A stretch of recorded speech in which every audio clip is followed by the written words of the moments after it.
Grâce à des capacités vocales époustouflantes, ils se sont donné le pari fou de faire du chant d'oiseau un genre musical à part entière. Avant leur concert en plein air, ce sera mardi prochain au festival Lavo Classique. Ils sont venus nous en parler. Jean Boucaud et Johnny Ras sont vos invités. Julie Havard, bonjour à vous. Bonjour. Alors, ils sont reconnus pour être les imitateurs de chants d'oiseaux les plus connus du monde, sans appeau. Alors, ils n'utilisent que leur voix et leur souffle et leurs petites mains. Depuis une dizaine d'années, sous le nom des chanteurs d'oiseaux, ils donnent des concerts incroyables accompagnés d'autres musiciens. Jean Boucaud et Johnny Ras, bonjour. Bonjour. Comment on se découvre un tel don? Au fond, ça commence comment? Ça commence par une drôle d'histoire. Sur le chemin de l'école, je rentrais à pied et puis il y a une volée de goélands qui me survolent. Et d'un seul coup, quand ils voient la mer, on est originaire d'un petit village de la baie de Somme, au nord de la France, et lorsqu'ils voient la mer, les goélands ont une clameur, ont un chant. Et là, j'ai poussé le cri, qui ressemble un petit peu à ça.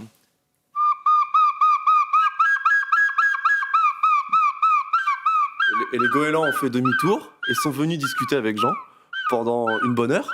Et Jean est reparti chez lui avec ce don. Et arrivé chez lui, il a dit à ses parents, je crois que je parle aux oiseaux. Bien sûr, sa mère l'a regardé dans les yeux et lui a dit, bon écoute Jean, je crois que tu ne parles pas aux oiseaux, tu vas aller faire tes devoirs. Et il était assez triste. En fait, il avait ce don, mais il ne savait pas quoi en faire.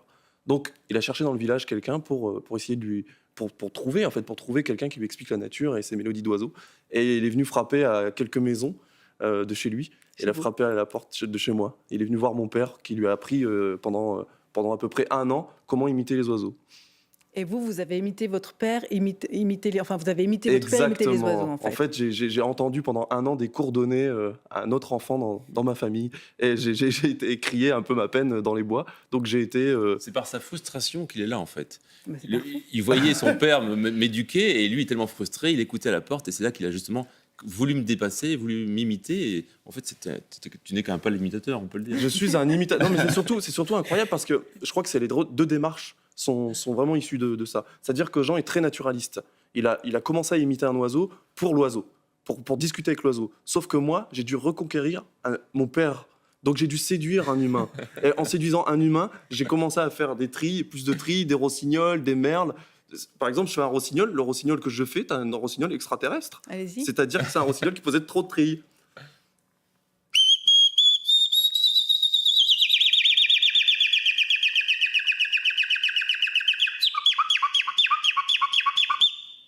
C'est dingue. Je vous Incroyable. propose de replonger dans votre vie, qui est aussi votre carrière, ou votre carrière et votre vie, je ne sais rien, avec ce sujet signé Isabelle Gonnet.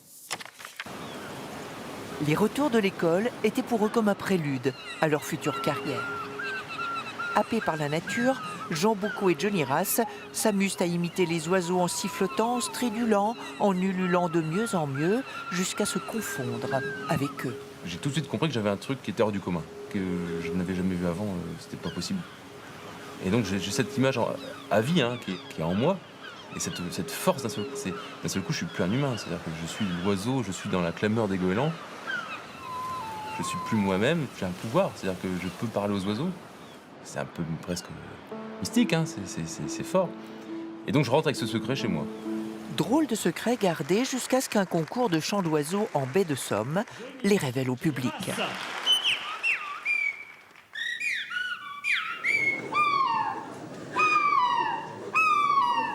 Premier prix d'imitation après des heures d'observation.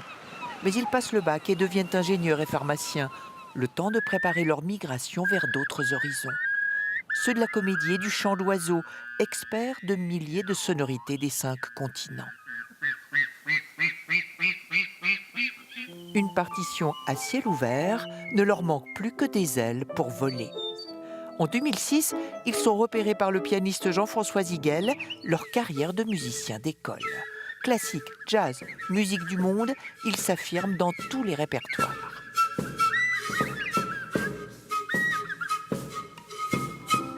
Révélation, en 2017, ils imposent leur style dans la Symphonie des oiseaux, avec Geneviève Laurenceau et Chani Di Luca.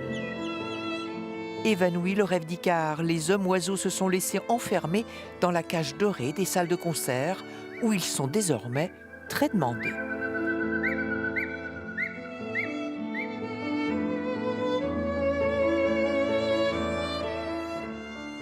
Alors, comment ça se passe pour les concerts au niveau du répertoire? C'est vous qui le choisissez? On vous l'impose? Alors, on nous impose pas un répertoire, mais par contre, on va réfléchir très très très longtemps à savoir comment on va introduire ces chants d'oiseaux dans la musique écrite. Parce qu'il y a le compositeur qui a écrit une musique et il y a un respect à avoir par rapport à ça. Et du coup, on va réfléchir s'il y a un point d'orgue, s'il y a un espace, s'il y a une respiration où on peut justement y infiltrer ces chants d'oiseaux. Et si ça résonne aussi par rapport à cette musique. Par rapport à l'histoire, ce que le compositeur a voulu éprouver, et par rapport aussi à la teneur du chant d'oiseau. Il y a des chants d'oiseaux qui sont tristes, mélancoliques, et d'autres qui sont très guillerets, très joyeux. Alors un chant triste, ça peut être un courlis, un courlis, ou alors un chevalier gambette. Oui, c'est plaintif. C'est un oiseau qui est plaintif. Mais c'est pour nous humains. Ça vient résonner en tant que son plaintif. On dit souvent d'ailleurs que la pièce Le Merle Noir de Messiaen, on entend la mélancolie du merle, la mélancolie du chant du merle. C'est ce que ça. Pardon, vous pouvez me le faire parce que moi, comme ça, je.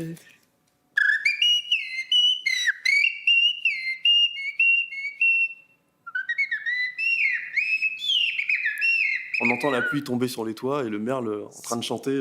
Si le soir se couche et sur une antenne ou sur un arbre, un merle chante, le temps s'arrête, c'est ça. Et donc la matière sonore que l'on produit est une matière qui n'est pas neutre, c'est une matière qui a une histoire. Et c'est à nous de trouver l'harmonie. Personne ne connaît mieux que nous finalement ce qu'on peut faire. Et c'est là qu'on travaille soit avec les musiciens, soit avec les Et notre compositeurs. métier nous fait découvrir aussi les mémoires émotives que vous avez en tant que spectateur. C'est-à-dire que quand on fait un merle noir ou même un goéland, on sait très bien qu'il y a un paysage qui va être associé et que vous avez vécu des choses avec cet oiseau. Vous le savez pas, mais vous avez vécu des choses avec cet oiseau. Ça va peut-être vous rappeler quelque chose de triste parce que avec votre grand-mère, vous étiez en train de lire un livre au bord de la plage et elle est plus là. Et d'un coup, ça va. Mais non, mais je sais pas. Mais non, mais ça peut. Ou alors un truc très, très, très, très, très, très, très joyeux. Ouais. Vous étiez avec vos amis en colo et il y avait la plage. Mais, Voilà. mais c'est juste, ouais. Mais vous êtes naturaliste, vous, Jean, et vous plutôt artistique, vous le dites dans votre imitation, mais malgré tout, quand vous faites des concerts, vous permettez un peu des variantes ou bien vous restez très focus sur le son des animaux? Ou comme votre rossignol, vous les imaginez un peu? C'était tout le travail avec Jean-François Zigel, qui est un très grand musicien et qui nous a appris aussi à dénaturaliser, à dénaturer ces chants d'oiseaux. C'est-à-dire qu'il fallait les retirer, les extirper de la nature. Car il y a bon, j'arrive pas à le dire, mais bref, c'est une systématisation, Ouais, voilà, bref, non plus. de la musique, en fait, Allez, du chant d'oiseau, voilà, Voilà. qui attend toujours sa réponse, en fait. Ouais. Puis vous m'avez troublé avec votre petit sifflet. Non, mais donc oui, vous disiez que, enfin, vous savez chanter, siffler, vous savez reconnaître donc les chants des oiseaux, mais vous êtes au fond des ornithologues avant d'être des chanteurs d'oiseaux. On est des oreilles, on est aux aguets. On n'est pas ornithologue, vraiment. Depuis qu'on est petit, on a nos oreilles et nos sens à l'écoute. On a vécu dans un monde baigné de nature et d'oiseaux, et c'est pour ça qu'on s'est imprégné. On est comme des gamins qui s'imprègnent des éponges. On a pris tous ces chants en mémoire, et dès qu'on est... Si je fais ça, Là, je sais qu'il y a un danger, il y a un truc qui se passe, parce Ça que l'alerte. c'est un cri d'alarme. Mais donc vous savez les comprendre en tout cas. Oui, on comprend quelques petits motifs, quelques petits messages simples, et c'est notre jeu, et on est aussi capable d'être en interaction complète. C'est-à-dire que dès que je me marche dans la rue, dans la nature, je sais toute l'histoire qui se passe autour de moi. J'ai l'impression d'être vraiment au cœur le plus profond de la nature et d'être accepté justement par la nature parce que je comprends les codes et les signes et ce que les oiseaux voient avant nous ou ce qu'ils ressentent ou ce qu'ils sentent. Et ça, je trouve ça, c'est ma plus grande force, c'est celle-là. Et c'est de l'empathie totale. C'est-à-dire que si on est empathique avec les oiseaux, on est encore plus fort finalement avec c'est le aussi, en vieillissant avec les humains. c'est aussi devenir invisible plus vite. C'est-à-dire que quand on va dans une forêt ou dans la nature, dès que l'on fait un oiseau, la nature nous accepte plus rapidement. Donc on devient invisible tout de suite. Mais vous êtes accepté dans toutes les natures, c'est-à-dire que si vous allez en Afrique, vous allez aussi pouvoir être transparent ou pas? Alors c'est ça qui est génial, c'est que notre travail d'enfance, de trouver les sons et différentes voix, nous permet maintenant de travailler très très vite, comme un bilingue qui devient un trilingue plus facilement et voilà, et on arrive à être polyphonique et à être multivoix. Et dès qu'on arrive à un endroit, dès qu'on entend un son, d'un seul coup, je peux pas vous expliquer comment ça se fait, mais le corps se met directement dans le son pour qu'il sorte. Et à tel Nous sommes point, polyglottes. c'est ce qui s'est passé au Japon. On a fait un concert au Japon. On arrive, on connaît pas les oiseaux du Japon, et en quelques heures de balade ou d'écoute, ça c'est l'uguisu. C'est l'oiseau qui rend fou les Japonais parce que c'est l'oiseau qui chante au moment des cerisiers en fleurs.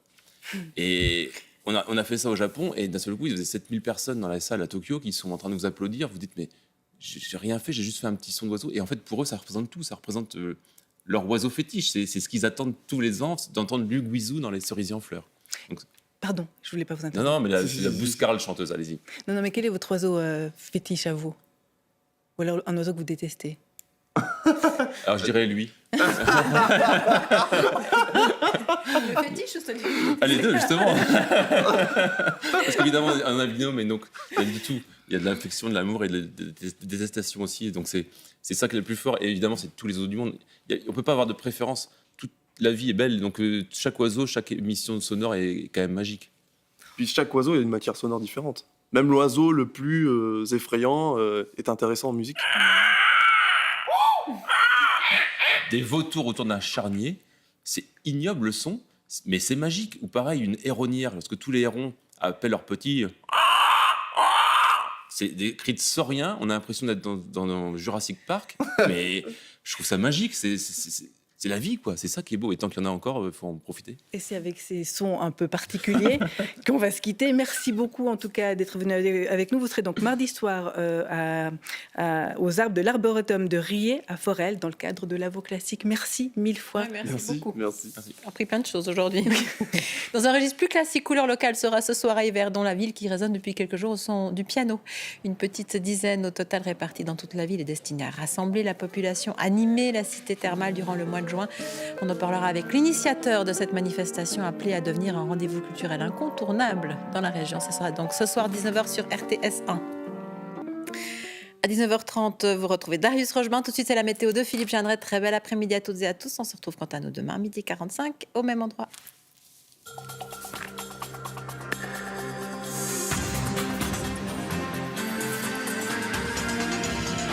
Suivez l'information en continu sur RTS Info.